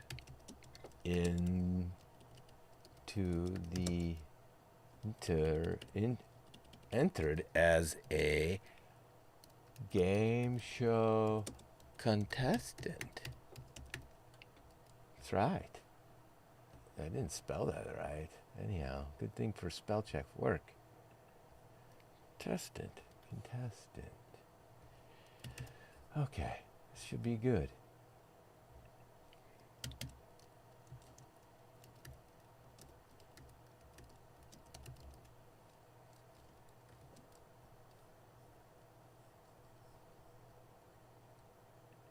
All right, sorry guys, sending the email. Okay, yeah, that's right, cousin. You should, yeah, thank you. All right, Shake, yeah, check it out. What happened, Patty's 106? Why is it sad? The first cannabis patient got pulled over by the cops last week, and he had his weed in an approved package with his name in it, but she still hassled him, took his bong and his weed. Of course they did. She probably smoked it. Anyhow, okay, cousin. Please, yeah, thanks for stopping by.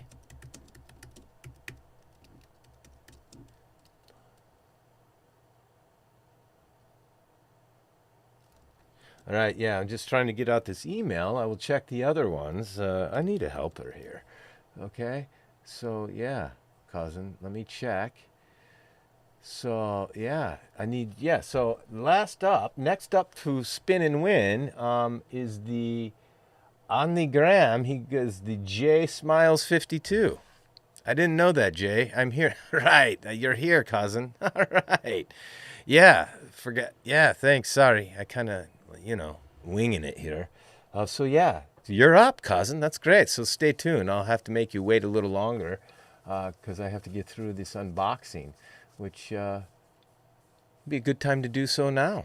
All right, let me do that. Let's get down to business. Okay. All right, guys, let me set things up. Move the utensils. Okay. Okie dokie. Getting ready here. Okay. Move the game show giveaway. And let's make way for it. Dun, da, da, da. Here it is, guys. All right, here we go. I'm going to kick it off impromptu style. Patty, thank you for tuning in. Good night, sweet dreams. All the best to you. Next Sunday we'll be here. Hopefully you'll be back. Okay, bye for now. All right, guys. Oh, yeah, Patty's 106 all the way from New Zealand, guys. All right, so here we are, guys. Let me go back and check things. Okay. What's that? All right. Yes, okay. All right, so yeah, we'll make it official here. What am I doing? I have to pull up the website, guys. I'm going to get ready. You're going to get to see me how I do one of my live stream unboxings that I will record and re-edit for the reels and for YouTube. I'll have to use this for YouTube because I've really got to get out the content, guys. Can't be all fancy about it, but all right, guys, so here we have it. How am I going to do this? Okay, let's go. So yeah, guys, if you're on Instagram, you should go to YouTube and Facebook, and you can see full production value of studio and this live unboxing. So let me see. Is camera one? I get to find camera one. Everything is turned off now. We got that one. Camera one. Let's go. Camera one, camera two. Okay. All right, guys. So there you have it. I'll move this out of the way so it doesn't distract so much.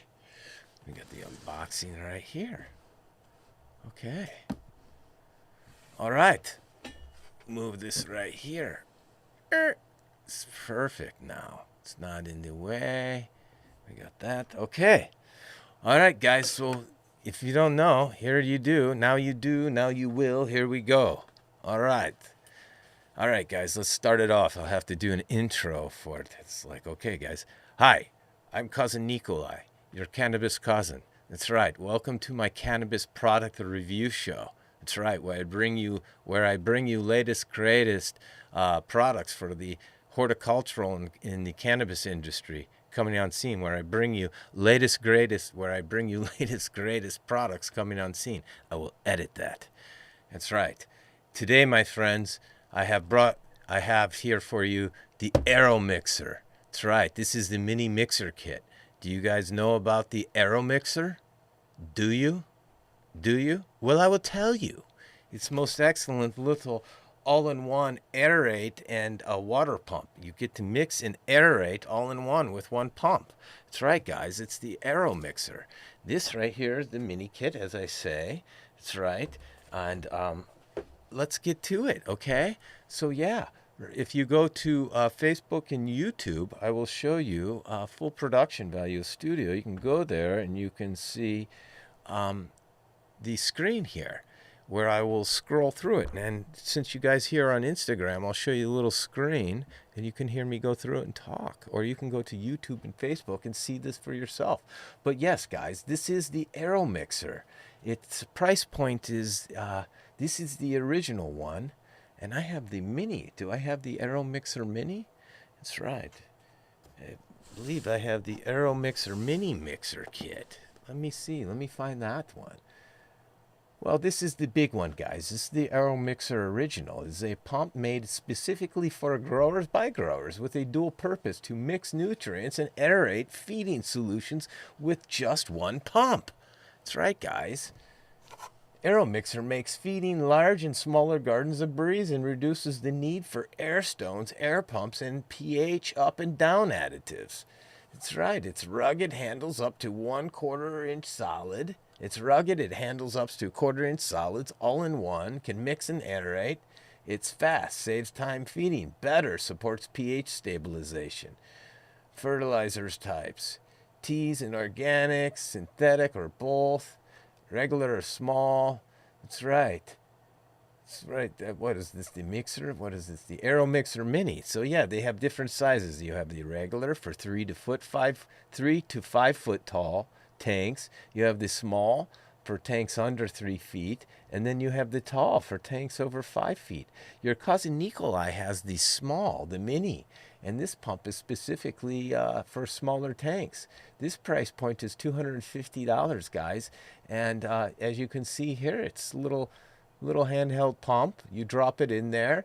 It has little legs, little feedy things that help it stand up, right? And yeah, take a look. Much better than using air stones. I've had a problem with my air stones clogging up and not aerating quite as much. And so my pH has been climbing quite a bit, guys. That's right. Yeah, so they have a YouTube channel. You can check them out and see for yourself. But yeah, it also has this, guys, is the, what is this? It's the all-in-one controller. What is it? The one kitty. There it is. Right here. Yes, then they have the all-in-one controller, guys. This is the temperature and power controller. Is that right? Is that what I do? That's right. It's all-in-one controller, the perfect companion. Yeah, must be it. Is it? Yeah, it looks like it. No, that's not it. Which one is it? Let's go back. Oops. You may also like, what other products? Yeah, I like other things. Aero Buddy, Aero Brewer. Oh, it is. Aero Brewer. What's it say? Temperature power controller. This is it, right here. No, anyhow. Yeah, it comes with the, you have a controller as well. It controls things. Oh, let me spin you guys back. Yeah, so it has the controller as well right here, guys. So let's get to it. That's right. Yes, Shake. All my links are in bio above. Whatever links you need from your cousin Nikolai, in bio above. In Instagram profile, Koji Bio Link. You'll find all my links up there to get anything you need, cousin. All the discounts and everything. Okay, guys. So yeah, let me get back to it. Let's go back to camera 1. Let's turn off that. And let me get to the unboxing, guys. All right? Wait for it. We'll open it. And let me get my Kershaw 1660 carbide blade pocket knife. That's right, link in bio above, of course. And go to the top-down camera. Just go to top-down right now, and we'll do a little opening. Remember, guys, always cut away from yourself, never towards yourself. Safety first. All right, there we go. Put it away. I'll cut this one, too, in the meantime. All right, let's go. Let's get this open, guys. All right, here we are. If you're there on Facebook and YouTube, you can see the top-down camera right now, guys. Ah, here it comes. Oh, it's official. Your family. Oh, that's right, guys. You should go to YouTube and Facebook and see right there. Right? Okay. Here it is. Oh, da da da da da da da. Oh, okay. So yeah, it's got a hose. It's got the hose, right? It's got the. Oh, this must be the power cord, guys. It's a big, heavy power cord. Put that right there. Pull out the pump. Other stuff first. Oh, looks like some nylon rope of sorts. Some nylon rope of sorts. We'll figure out what that's for.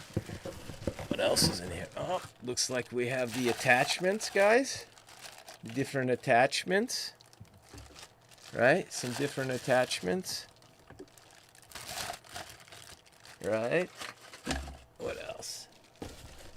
Oh, here are the little feet, the metal feet, like to help it stand up in your tank. That's right. And of course, the instruction manual. Right? The instruction manual, that is important. Always good to read that. Oh, now we will get this. Let me do top down real quick. Let me get the main one. Here it comes. Wait for it. Oh. All right. All right. Let's pull this off. Oh, it's nice and robust. It feels kind of heavy, guys. It's probably about 6-7 pounds. That's right. Right here, guys. What do you think? The aero mixer. That's right. Little pump right there. I will be using this, guys, because I've been mixing up in the Autopot 12.5-gallon reservoir, and I've been using a big tall stirry stick, a plant stake, to mix things up. And you have 2 parts, the Grow A or Grow B, and you have the Bloom A and the Bloom B, the powdered nutrients from Louder Powder, Cutting Edge Solutions, and you really have to mix them up to get them to dissolve.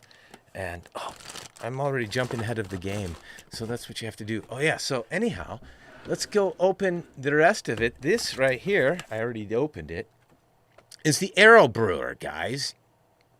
This will help you, is the Aero Brewer all-in-one controller. That's right, sorry, I just throw open the mouth a little bit. It's okay. Yeah, so this, instructions, that's right here. Okay, it's a little arrow. It's a little dial controller to allow you to control the speed and the time of your little air pump. And yeah, it's even got little beast. Look, it says right here, guys. Oops. Do you see? It's all reversed. You can't read anyways. No sense showing you on Instagram. You should go to, maybe I'll switch to camera 2 here. Where is it? Oh yeah, let's go to camera 2. Camera 2 should work. Wait for it. On. All right, so we'll go to camera 2. Yeah, so this little thing has got like dials, guys, little dials, and even says right here, you can go to tame and beast mode on the dial. That should help mix things right up, no doubt. Anyhow, so that's great. So yeah, the guys, this is the latest, greatest pump coming on scene to help mix your nutrients and pump your water to your you feed your babies. Pump them, pump the water and feed your babies. That's right. Anyhow, yeah, you heard it here first. Cousin Nikolai, Aero Mixer. Yeah, that's right. You can go. I will put a link in bio above. I'm not affiliate with them just yet. I'm going to try this out and give it a bash, as they say, and let you know. Okay, so everybody, there you go. Air Mixer. All right. Okay, let's put that aside, guys. Thank you, Aero. I want to thank the Aero Mixer team, all right, for sending this to your cousin Nikolai. I appreciate it. Sorry it took so long to do the unboxing and the content, but I hadn't been set up properly yet. But now that I am all set up in the Pseudo-Girl room, I can put it into play, as they say. All right, real good. Thank you, cousins. There you have it first. All right. As usual, if you like what your cousin Nikolai is doing, big thumbs up, comment below, let me know you're out there. And check the link above for Aero Mixer. Okay, stay tuned for more. Bye for now. That was just the edit, guys.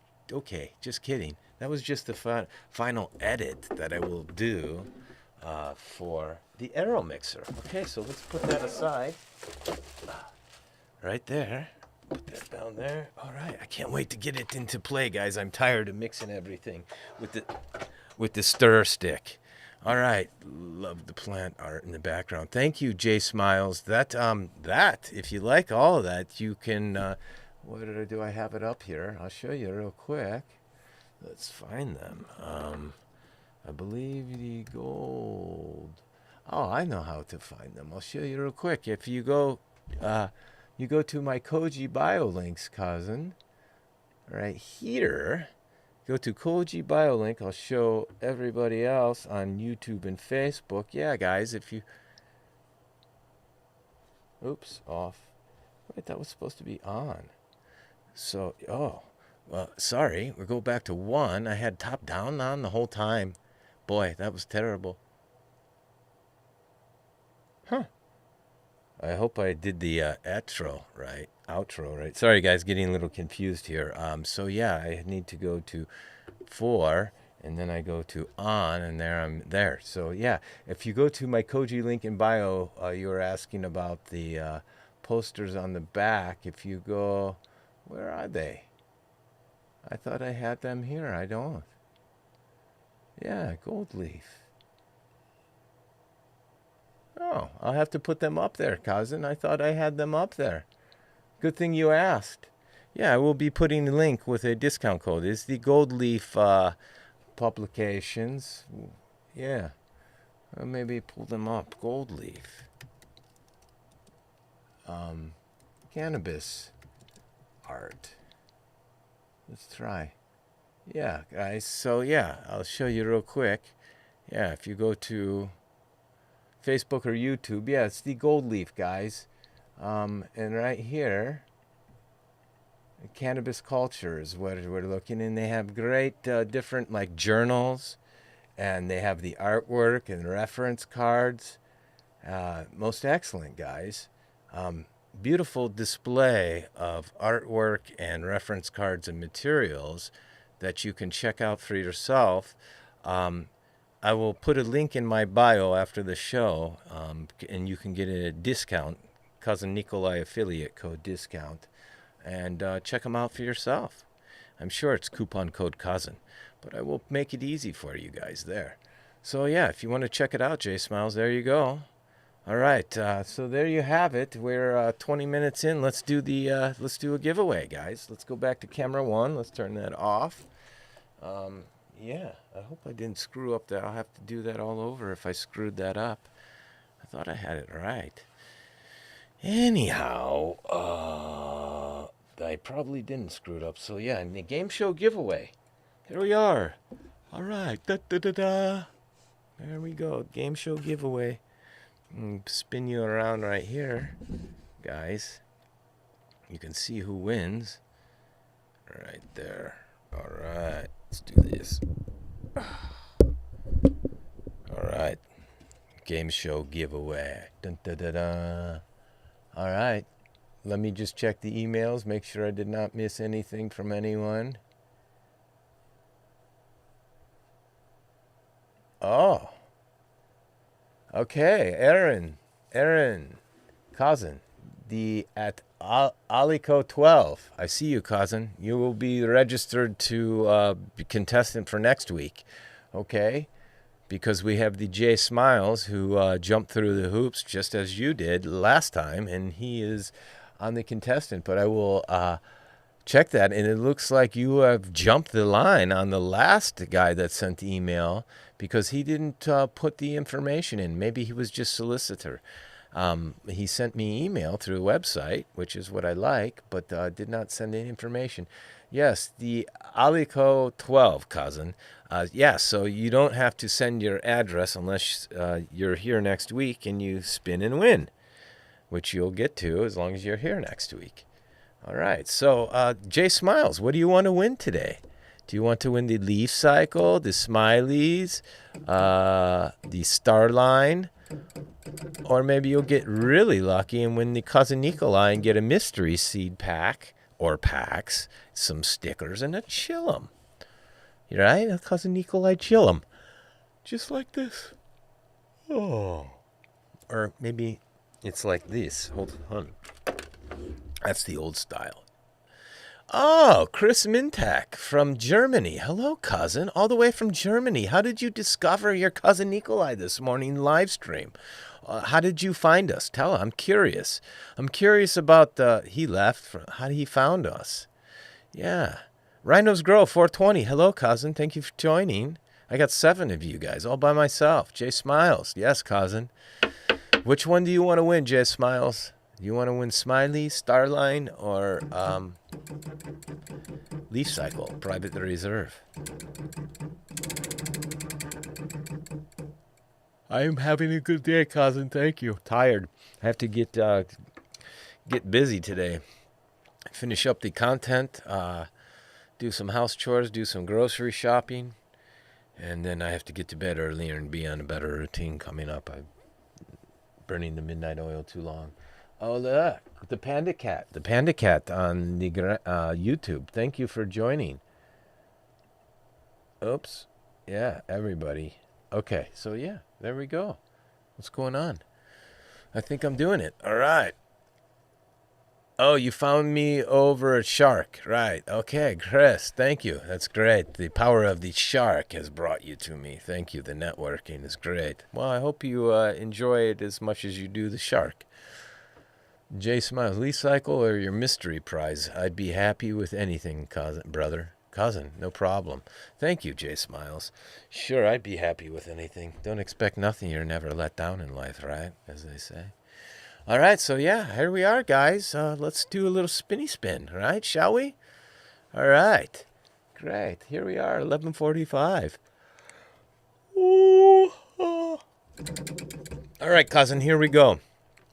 All right, guys, here we are. Spin and win Whirl of Fun. That's right. If you're just tuning in or if you've been tuning in, I'll say it one more time. If you want a chance at Spin to Win, the most excellent Whirl of Fun game show giveaway with your cousin Nikolai, then you must jump through some hoops. You must go to a website. You can go to the Koji bio link if you're on Instagram. Click on the link. Find my website right there with the face of cousin Nikolai. And go to Game Show Rules and do as it says. And get me that email with your Instagram name and be entered to be a game show contestant for the next live stream. That's right, my friends. Right, what else? That's it. Okay, so here we go, guys. Oh, buzzing. Man, next time go more rest, I gotta stop yawning. All right, guys, here we go. Oops, I almost break it, so let me get a good finger on it. Yeah, ready? Wait for it. And, okay, here we go. I gave it a good one there for you, Jay Smiles. Oh, looky, looky, looky. Smiley's Angels, it is. Smiley's, it's like magnetic. Everybody keeps winning these Smiley's genetics. It's a good thing you'll have lots of tester packs, cousin. You're going to be all over the state of Michigan in no time. That's right. Okay, Jay Smiles, where you reside from? And I do have your email. Do I? Let me see. Jay Smiles. Up next is Jay Smiles. So I do have your email. It's the Ozarks one, right, cousin? At Gmail, correct? All good? Jay Smiles, his last name is Smiley. Smiley's Angels. Jay Smiles' last name is Smiley. He's in Oklahoma. That's right, cousin, Oklahoma. Thank you for reminding me. I'll probably ask again. Leaf Cycle, yes. Thank you for tuning in. The Leaf Cycle. Yep, they won the Smileys again, cousin. Yours truly is Private Reserve. Ozarks, cousin. I was down there once. I had family in Cape Girardeau, Missouri. We do the Ozark float one time back in late 70s, cousin. It was real Deliverance style. Almost, without the squealing. Anyhow, moving on. All right, Jay Smiles is our winner here, guys. Latest, greatest winner here at the Whirl of Fun Game Show Giveaway. That's right. Tell all of your stoner friends they can win seeds too. All they got to do is tune in to the live streams, right? The weekly live streams here on Instagram, YouTube, and Facebook simultaneously. That's right. Yes. Lee Cycle says it's super hard to win the seeds, but not hard to grow. That's right, cousin. Anyhow, all right. So what else was I going to add to it?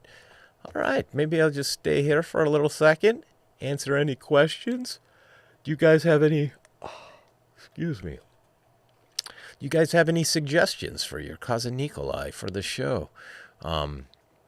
Anything you'd like to see? Anything you'd like to talk about? Yeah, I'm in week 3 of Flower. That's right, guys. And the clones have caught up. They're about a month in. I would say they're going into week 3 of vegetation, so I have decided to flip them. They're getting quite tall. I'm going to flip them. I topped them about a week ago. I've messed up a couple of them and screwed up the topping process. And anyhow, we'll see how they turn out. Oh, Lee Cycle, you met up with our cannabis cousin Amr at the Gems and Genetics. Yeah, he's got the cultivars, no doubt. He's the real deal. Anyhow, yeah, that's great. You hooked up with him. Thank you, Jay Smiles. I will be getting your information to our cousin Smiley, and he'll get those out to you in the next week or so. He's pretty quick on point with it. And, yeah, you'll be growing in no time. Some Smiley's Angels. Excellent. He's one of my favorite pre-rolls, if not the favorite pre-roll that I've smoked here in Michigan. Smiley's Angels. Yeah, working with the legendary Michael Fang's genetic designer strains. That's right. Backbone of a lot of people's genetics, as you may or may not know. All right, 11:51. We've got 9 minutes, guys. 9 minutes before noon, and the show is over, and we can go about our day.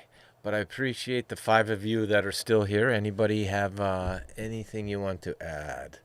My plants are 14 is my Chris Mintak. Hello, cousin. My plants is 14 days finish fire. Nice, cousin. That's great. I love it. It's like bittersweet when they come down, right? All the effort and time, but oh man, it's great when they turn out most excellent, and especially when you want to share with your cousins your fruits of your labor. It's excellent, guys. All right. Do we have any ladies in the house? Yeah, I have to bring up, have to reach out to the female growers too, guys. They're coming up on the scene. They're most excellent growers themselves, a lot of them. The Lady Leaf Cycle being one of them. The Floral Fox, yes, the Shark Mouse Farms mate, Flora Fox. If you don't follow her, you should. And we have the, the Mama Nugs, right? We have the Strain Hunters. We have the Barely Growing. There's lots of excellent female growers out there, guys. That's right. Anyhow, yeah, scrolling through. All right. Yeah, thank you, Cousin Rich. I appreciate the compliment. Trying to hold it together here. That's no doubt. All right. Yeah, thank you, guys. Well, I'm just going to kick back for a few minutes. You guys go ahead and hang out if you want. My feelings won't be hurt if you got to bail. It's no big deal. I'll just keep talking to the microphone like I do. We'll take a little smoky smoke break here and get ready to do my chores. What are you guys doing on Sunday? Lady Lee Cycle will be pollinating some plants of her choice. Should be fun. Oh, nice. Excellent. Can't wait to see what she comes up with, concocts. Kate from No Bad Days 365 is still here. She grows. Oh, of course she does. That's right, Miss Kate. No Bad Days. She is OG grower. That's right, Miss Kate.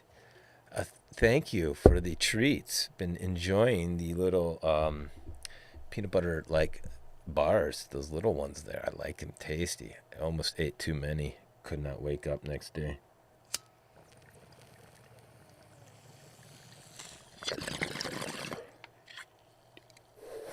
Choo choo.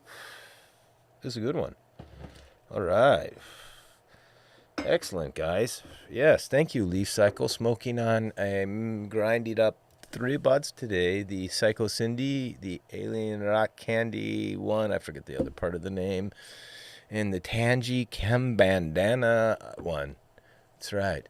That's what yes, Jay Smiles, I was smoking on the Leaf Cycle Private Reserves strains, his caregiver flower. And he hooked me up with a variety ounce of different his strains. So today it was I took 3 nugs and mixed it up in the grinder right here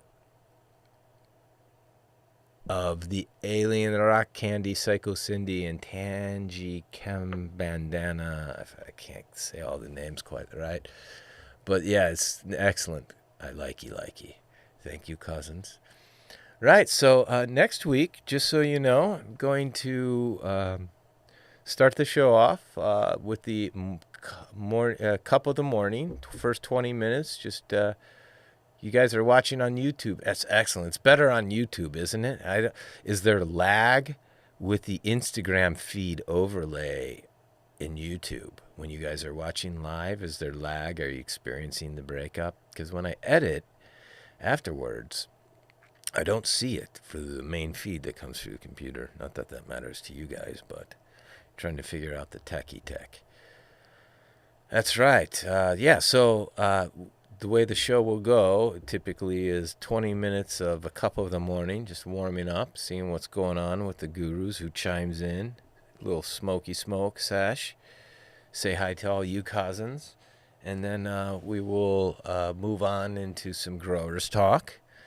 And talk about the stage of growing we're at, and then the related topics of those stages will drive the conversation and questioning.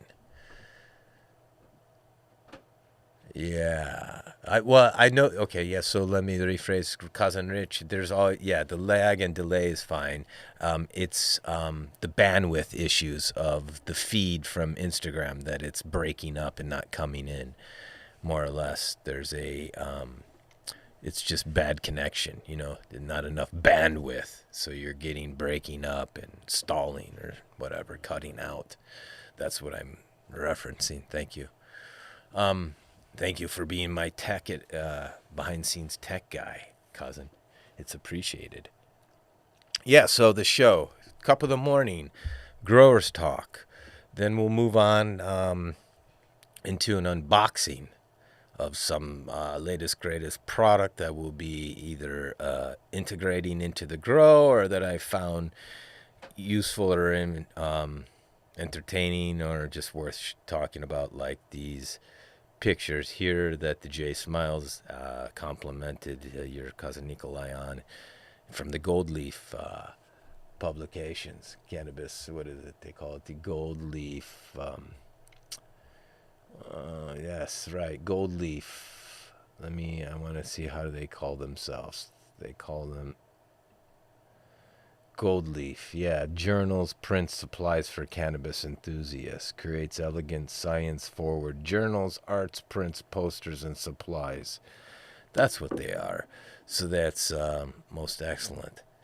Right, so I bring you stuff like that, and then at the last but not least, last bit of show, 20 minutes or so, will be the game show giveaway right here with the Whirl of Fun. Most excellent game show giveaway. And here comes Cousin Duke right on cue. Come here, cousin. Come here, Puppos. You want to come say hi real quick? Come say hi, cousin. Hold on, let me get Cousin Duke, guys. Come here, baby. Come, Puppos. I got you. got you. Oh, looky. All right. Hold on, Popos. All right. Yeah, look who came to pay a visit. Oh. Hold on, Duke. Hold on, baby.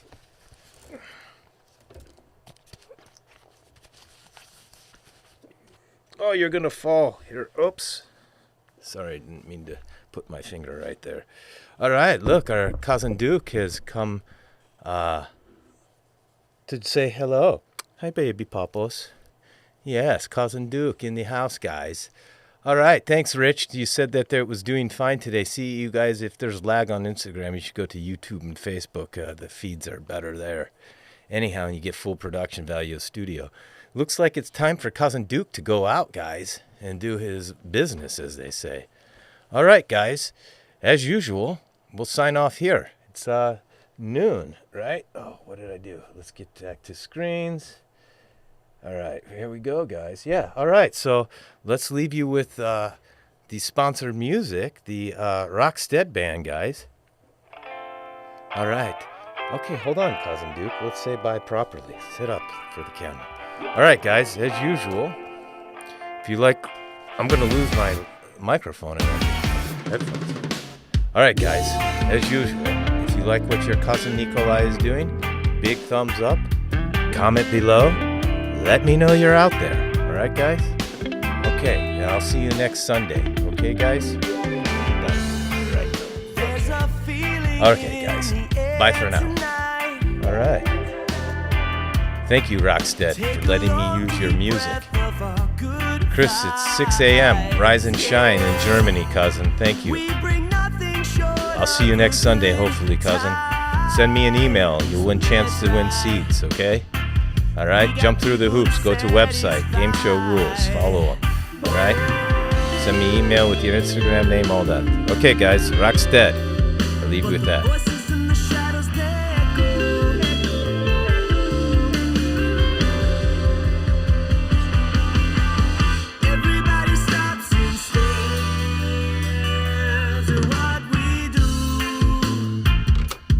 All right. Let's wrap it up. Okay, Instagram, wrap it up. Thanks, Smileys. Bye for now. Hold on, dude. All right.